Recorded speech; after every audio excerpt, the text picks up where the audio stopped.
Shalom, real quick, giving all praise to Yahweh Shemel, Shabbat, Shem Kakwadash. Shalom to the hopefully elect out there.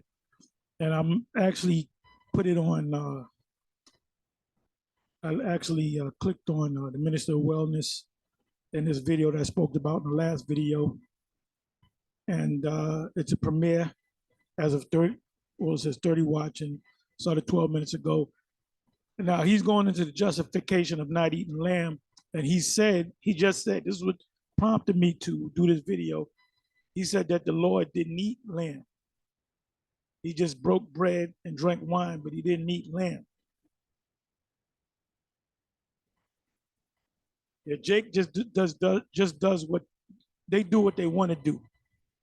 They do what they want to do. That's why the Most High is only dealing with a chosen elect. The Lord did drink wine, ate bread, and also ate lamb. Because if you do not eat the lamb, that's not the Passover. That's not part of the Passover. And then after the Apostle Paul said, I needs make this feast. How do you say it? Let me pull it up. Let me pull it up. Let me pull this over here. Remember, we're defenders of the gospel. So somebody says you can keep the Passover, but you can't eat meat. You don't eat meat. That's not the Passover. And you're taken away from the scriptures.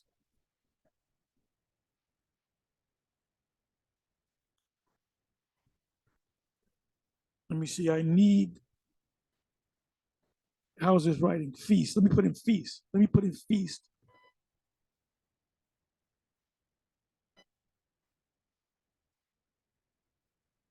It's somewhere in the book of Acts. I hadn't gone through it in years. So let me see here. Okay, 123 times.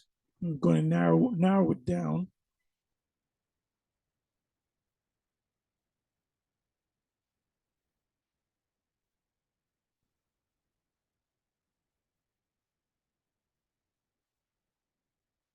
Okay, found it. I knew it was in the book of Acts, 18:21. But bade, and you know what I'm gonna do? Let me click on it.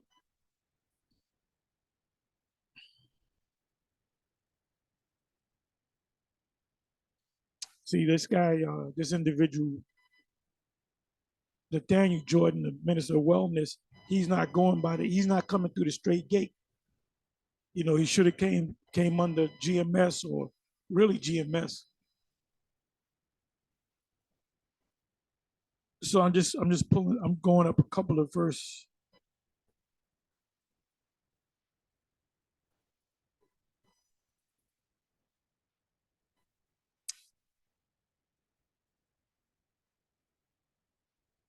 Okay, I'll start from here. Acts 18. This is a beautiful chapter right here. And Paul, after this tarried there a good while, and then took his leave of the brethren. Now, why did he take leave of the brethren? Because ultimately you're going to find out that he had to go to keep the Passover. So he had to leave them. So what were they doing? They were keeping the Passover of themselves, or some of them wasn't even keeping the Passover because they were Israelite in a Gentile state of mind. So he wasn't putting a heavy thing on them. You got to keep all the high holy days. He said, just learn of Yahweh Shai. That's why he made the statement that he made in Colossians 2 verse 16 on down. But now when he spoke to the Jews, he reminded them, keep this law, keep that law, because they came up under the law. The Gentiles was learning of Yahweh Shai, so they were slowly getting in. You got somebody that comes into this, they get closer and deeper into the laws. Just like us. It says, and sailed thence into Syria, got a lot of Israelites in Syria today, and with him Priscilla and Aquila. Now I believe Aquila means I was going through it. I believe it means eagle. You know what? Let's find out. I believe that's Latin for eagle.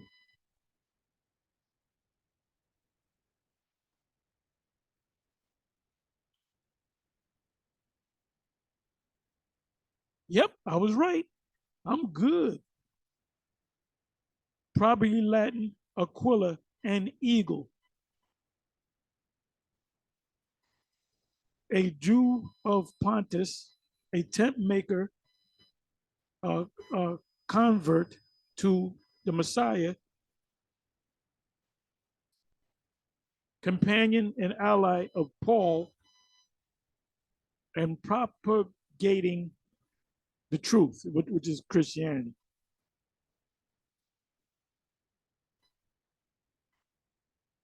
So that's it. So this guy wasn't so much born as an Israelite because he had a Latin name, and the name Aquila is Latin for eagle. Because I knew it because I went through it the other day. Okay, so let me come back. See, this is why these Christians can't deal with us because we're always into the scriptures, man. We're always into the scriptures. Okay, having now this is another precept. It says into Syria and with him Priscilla and Aquila, having shown his head in San Santria, for he had a vow. So what does that mean? Ask a question. Ask a Christian that question. What is it? What does it mean by that? It means he had to shave his hair because he was under the vow of the Nazarene. In order for you to keep the Passover, you have to break the law of the Nazarene. Now, in the case of Solomon, Solomon was a Nazareth all his life, so he couldn't drink no wine. So let's go. Let's see what the see. We're always learning here. We're always building it. We're always growing because we're the juggernaut, bitches, and we're also the sentinels.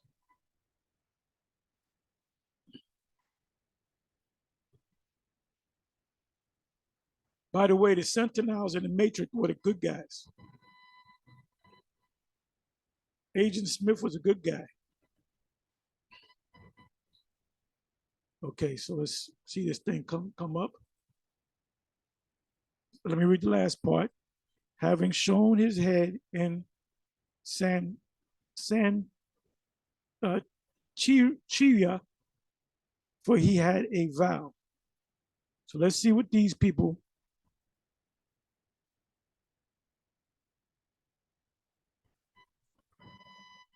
Let's see what these people got to say.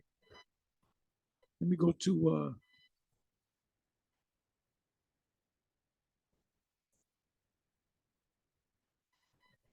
okay, Cambridge Bible. Normally it's short.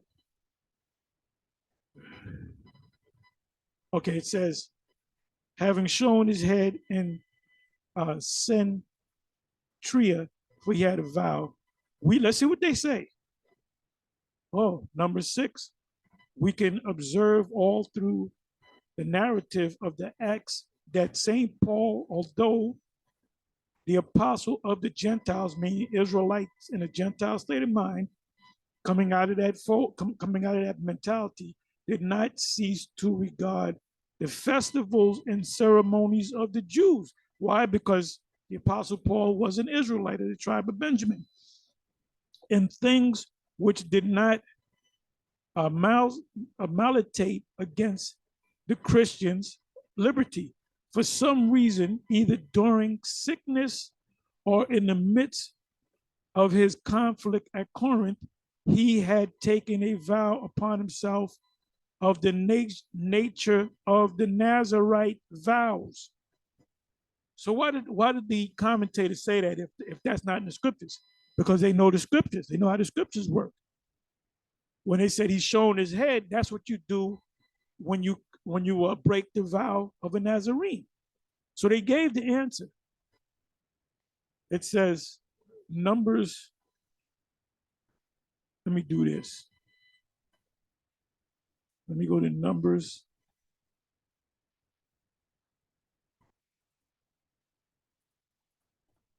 Numbers. I'll bring it over here. I don't got to read any more on that. Let me come over here to Numbers 6.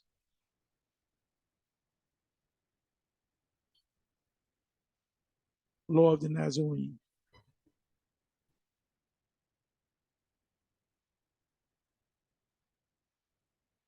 I'm trying to get the part where you break the vow.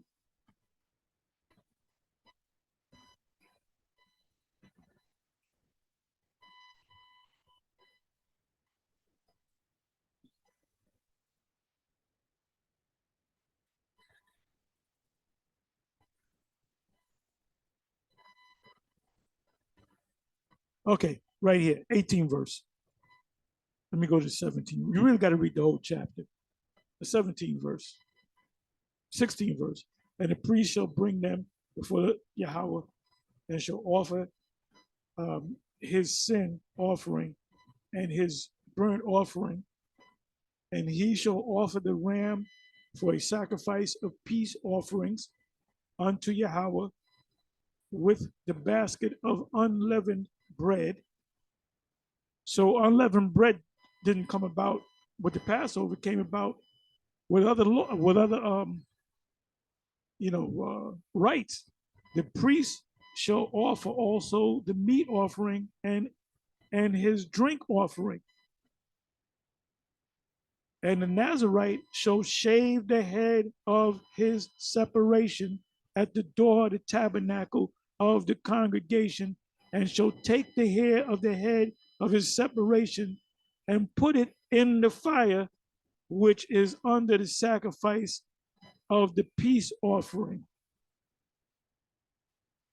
So that's why the Apostle Paul shaved his head or shorn his head. Now, do any of the members of the IUIC that have long hair, do they shave their head before the Passover? No, because they're not keeping a Nazarite. The only justification of a man having long hair, that's why the Apostle Paul in the book of 1 Corinthians, what is that, the 11th chapter, he said that a man's not supposed to have, long hair. But a woman could have long hair. And he said, when they argued about it, he said, this is not a custom in any other church. So why did they do it? Because they were coming out of that Greek way of life. And the way of the Greeks, or what they call the Hellenization of the Israelites, going back to the time of the Maccabees, when they forced them to eat pork, to not circumcise their kids, to dress in the Greekish fashions, to wear a hat, to go to the place of exercise. So they just turned into Greeks because they didn't want to die. So part of the Greek custom was for young men to have long hair. Even older men had long hair too. They showed you that in that movie, the movie Troy. When you watch the battle scenes, you see these guys with long hair because the director or producer, the director of that movie, I don't know if that was Ridley Scott. It was another guy that was good at period pieces. So that's why they kept the long hair, because they were accustomed to doing what the Greeks did. They wore, when Paul was teaching them, they were dressed up in Greekish garments. So Paul was getting them out of that. Or they were committing adultery, because among the Greeks you can commit adultery. So let me come back. Where am I? Okay, I'm back here. So we got the part about the shown, right?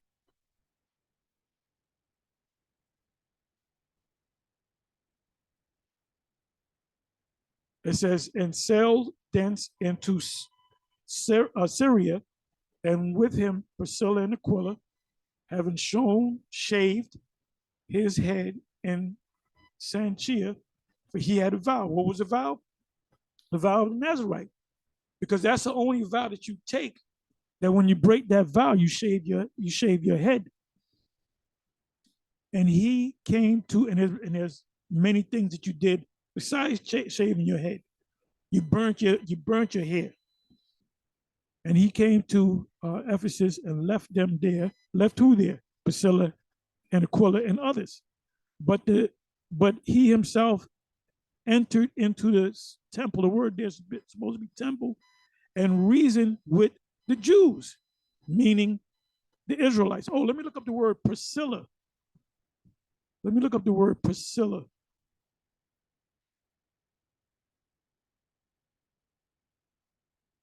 So Aquila and Priscilla were likened unto Cornelius.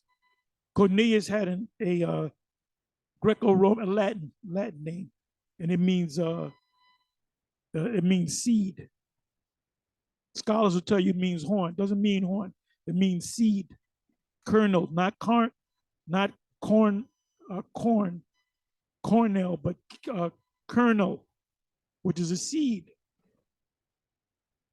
Bear me for a minute. Let me find it. Priscilla.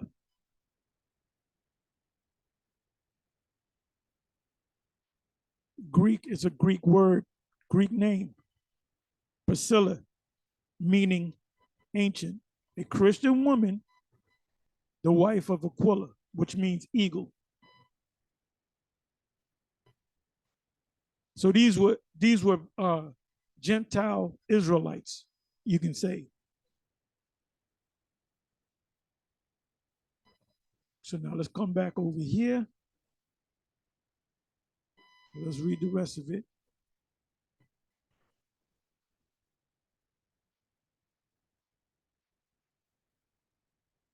When they desired him to tarry longer, let me read it in 19th verse again. And he came to Ephesus and left them there, Priscilla and Aquila, but he himself entered into the temple. The word temple is supposed to be there, and reasoned with the Jews, the Israelites, the ones that grew up, was born the 8th day, circumcised the 8th day, kept the law, statutes, and the commandments. So Paul said, yeah, you got to keep the commandments because you grew up under the laws. It says, when they desired him to tarry longer, these Jews said, no, we want you to stay a little longer. It says, when they desired him to tarry longer time with them, he consented not. He said, I can't, but bade them farewell. I got to go, saying, I must by all means keep the feast that cometh in Jerusalem. So who did he keep the feast with? With Peter and them. He had to make it a point to leave the people that he was teaching to go to Jerusalem, to have the Passover with the rest of the apostles, because he was an apostle himself. He would be considered, I call, the 13th apostle. He wasn't one of the 12 apostles. The 7 went off on that. But I will return again unto you, but I'll come back. After the Passover, I'll come back, if the Most High will. And he sailed from Ephesus, and when he had landed at Caesarea and going up and saluted the church, he went down to Antioch. So he was making his way to Jerusalem.